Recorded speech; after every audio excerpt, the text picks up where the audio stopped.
주님은 나의 최고봉 11월 4일 묵상을 시작하겠습니다.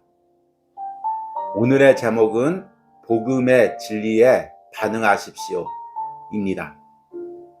오늘의 말씀을 읽겠습니다. 야고보서 4장 8절입니다. 하나님을 가까이 하라. 그리하면 너희를 가까이 하시리라. 아멘.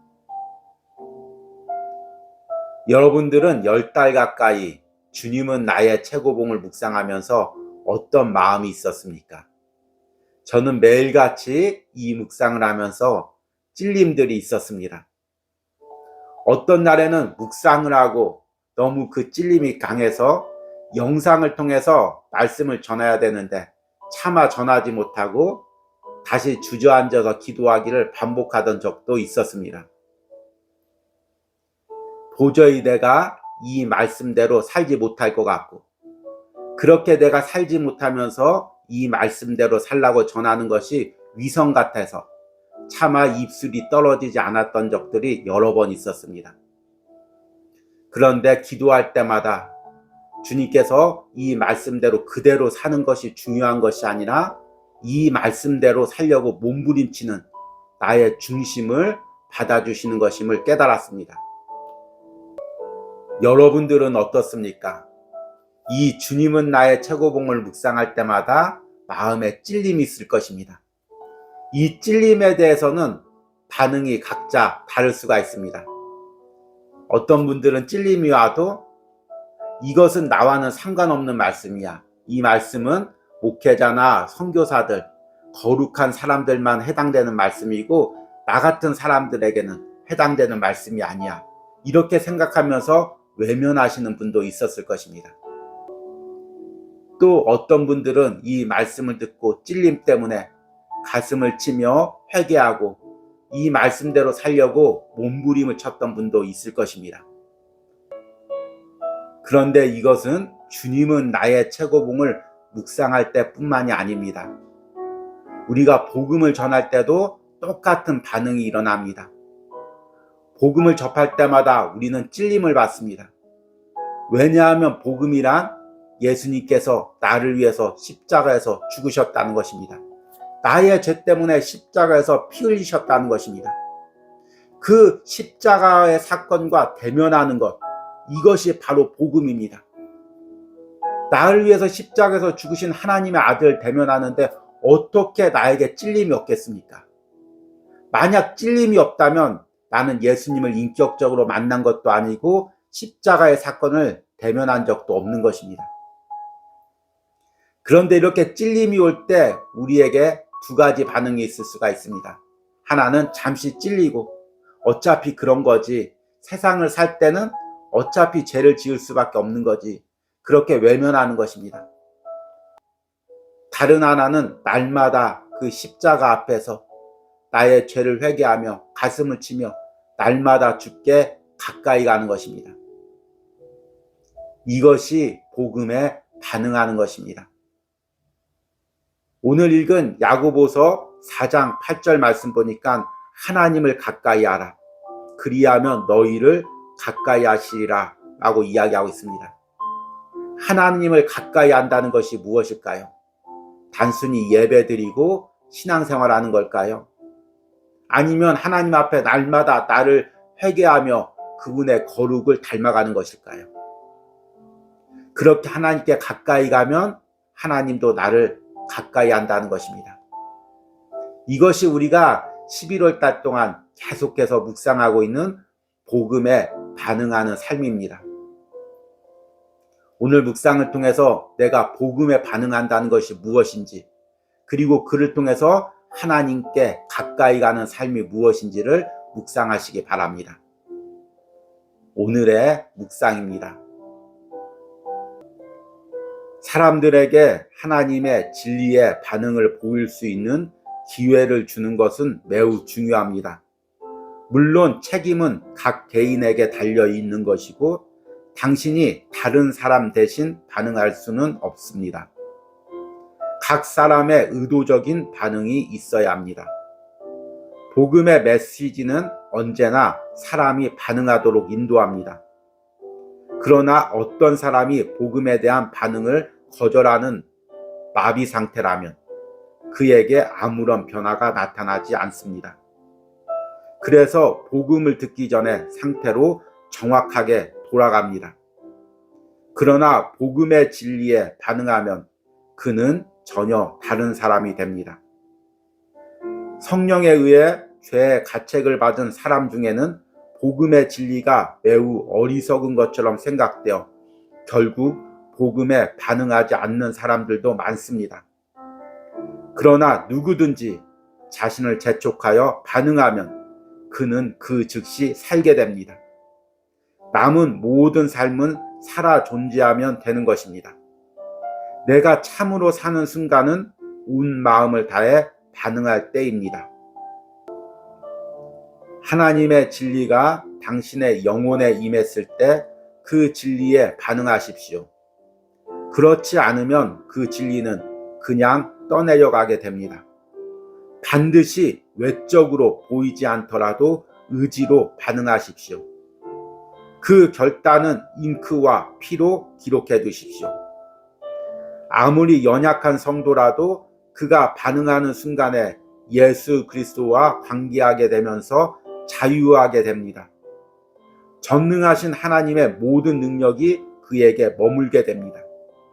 이제 하나님의 진리대로 살기 시작합니다. 그렇게 살지 못하는 우리의 죄악을 고백하게 됩니다. 그러나 다시 후퇴합니다. 다시 말씀대로 살려고 노력합니다. 또 쓰러집니다. 더 이상 이러한 반복을 할 필요가 없을 때까지 되풀이합니다.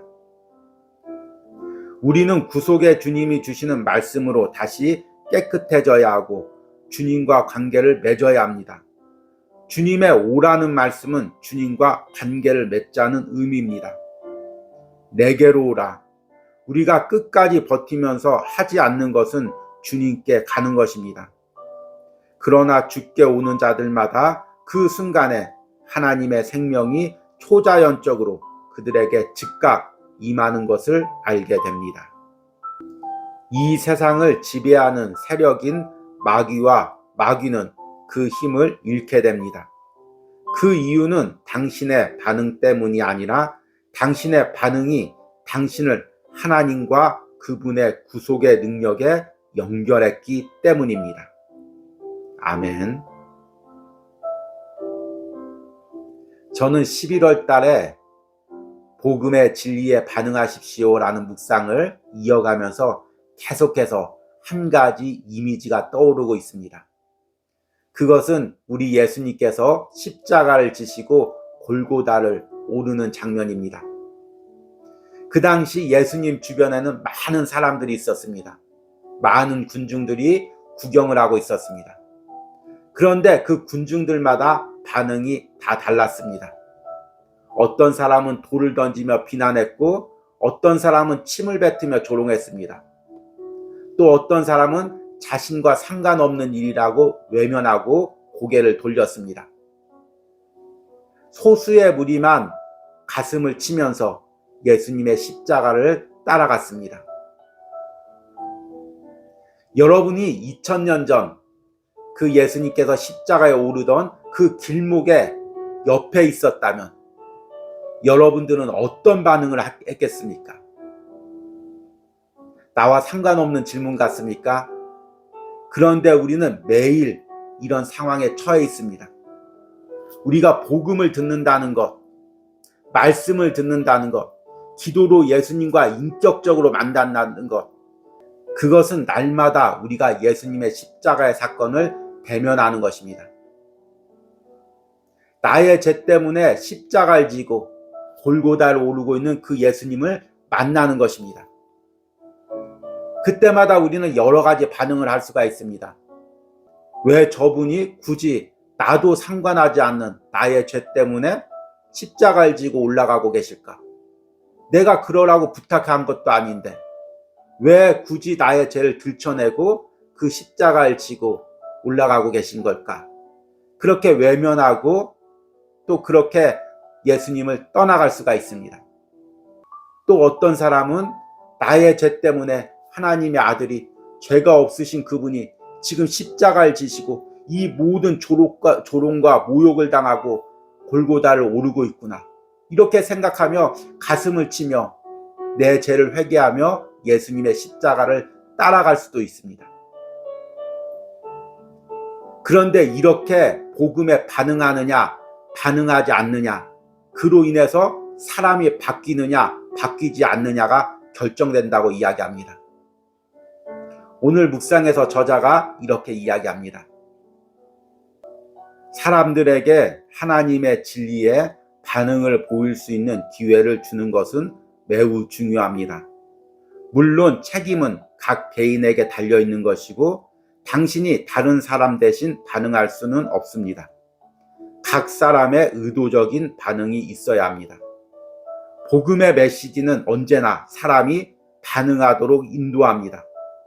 그러나 어떤 사람이 복음에 대한 반응을 거절하는 마비 상태라면 그에게 아무런 변화가 나타나지 않습니다. 그래서 복음을 듣기 전의 상태로 정확하게 돌아갑니다. 그러나 복음의 진리에 반응하면 그는 전혀 다른 사람이 됩니다. 우리가 왜 예수님을 믿고도 사람이 변하지가 않을까요? 조금 변하는 것 같다가 다시 예수님 믿기 전의 상태로 그대로 돌아가는 것일까요? 오늘 묵상에 바로 그 답이 나와 있습니다. 바로 복음에 반응하지를 않기 때문입니다. 저자는 우리가 복음에 반응하지 않는다면 복음을 듣기 전 그 상태로 정확하게 돌아간다고 이야기하고 있습니다. 반면에 복음에 반응하면 그 사람은 전과 전혀 다른 사람으로 바뀌게 된다고 이야기하고 있습니다. 그리스도인이란 어떤 존재일까요? 날마다 예수님의 십자가를 대면하고 나의 죄를 끄집어 놓고 주님과 함께 십자가를 지고 하나님께 한 걸음 더 가까이 가는 사람이 바로 그리스도인입니다. 저자는 그리스도인의 존재 가치가 바로 이 복음에 반응하는 것, 십자가에 반응하는 것, 나의 죄를 깨트리는 것이라고 이야기하고 있습니다. 성령에 의해 죄의 가책을 받은 사람 중에는 복음의 진리가 매우 어리석은 것처럼 생각되어 결국 복음에 반응하지 않는 사람들도 많습니다. 그러나 누구든지 자신을 재촉하여 반응하면 그는 즉시 살게 됩니다. 남은 모든 삶은 살아 존재하면 되는 것입니다. 내가 참으로 사는 순간은 온 마음을 다해 반응할 때입니다. 여러분, 주님은 나의 최고봉을 묵상하면서 날마다 나의 죄 때문에 찔립니까? 왜 굳이 이렇게 날카로운 묵상으로 날마다 나의 죄를 끄집어내는지 때로는 반발심이 들지 않습니까?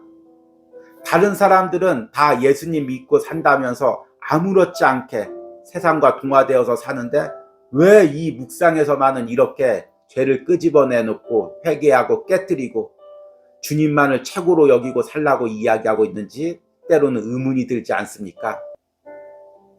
그러나 이것이 진정으로 하나님께 가까이 가는 삶입니다.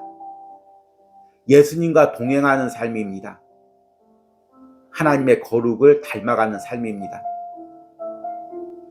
여러분들이 10달 가까이 이 주님은 나의 최고봉을 묵상하면서 어느 날 묵상은 나의 가슴에 깊이 와서 찔림으로 다가왔을 수도 있습니다.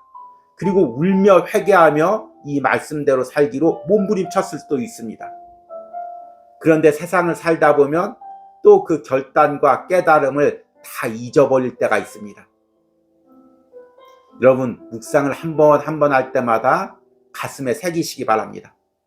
그래서 저는 이 묵상을 할 때 꼭 적용 질문을 여러분들에게 던지고 글로 쓰기를 원합니다. 그리고 매달 한 번씩이라도 함께 나누면서 자신이 결단한 것들을 글로 써서 또 나누기를 원합니다. 그렇게 하는 이유는 자신의 가슴에 새기기 위해서입니다. 저자는 깨달은 것을 글과 피로 자신의 가슴에 새기라고 이야기하고 있습니다. 하나님의 진리가 당신의 영혼에 임했을 때 그 진리에 반응하십시오. 그렇지 않으면 그 진리는 그냥 떠내려가게 됩니다. 반드시 외적으로 보이지 않더라도 의지로 반응하십시오. 그 결단을 잉크와 피로 기록해 두십시오. 아무리 연약한 성도라도 그가 반응하는 순간에 예수 그리스도와 관계하게 되면서 자유하게 됩니다. 전능하신 하나님의 모든 능력이 그에게 머물게 됩니다. 이제 하나님의 진리대로 살기 시작합니다. 우리 그리스도인들의 능력이 어디서 나올까요? 바로 복음에 반응할 때입니다. 나의 죄를 깨트리고 하나님의 뜻대로 살고자 몸부림칠 때입니다. 그럴 때 연약한 나를 통해서 하나님의 능력이 역사하게 되는 것입니다. 내가 복음의 진리에 반응하고 진실된 마음으로 십자가를 따라 살기로 결단하면 나의 모든 사역과 내가 하는 주의 일을 통해서 하나님의 역사가 나타나는 것입니다. 이런 은혜가 오늘 주님은 나의 최고봉을 묵상하는 여러분들에게 있기를 간절히 소망합니다. 오늘의 적용 질문입니다. 내가 그동안 주님은 나의 최고봉을 묵상하면서 나에게 가장 강한 찔림으로 다가온 부분은 무엇입니까? 내가 지금 그 찔림을 잊어가고 있거나 외면하고 있는 부분은 무엇입니까? 우리 기도하겠습니다. 주님, 10달 동안 주님은 나의 최고봉 묵상을 통해 날마다 십자가를 대면하게 해주심을 감사합니다. 그 십자가 앞에 나의 죄가 드러나게 해주심을 감사합니다. 때론 아프고 때론 괴롭고 때론 숨고 싶지만 날마다 복음을 통해 나의 죄를 들춰내 주심을 감사합니다. 그러나 주님, 내 마음이 무뎌져서 그 찔림을 잊어버리고 살 때가 많이 있습니다. 뜨겁게 결단했지만 다시금 잊어버리고 또 예전의 삶으로 돌아가려고 합니다. 주님, 내가 깨달은 은혜를 내 가슴에 새기게 하여 주시옵소서. 그 찔림으로 깨달았던 눈물로 회개했던 내용을 잊어버리지 않고 끝까지 그 말씀대로 살고자 몸부림치는 은혜가 있게 하여 주시옵소서. 이런 은혜를 오늘 주님은 나의 최고봉을 묵상하는 모든 심령들 가운데 허락하여 주시옵소서. 예수님의 이름으로 기도했습니다. 아멘.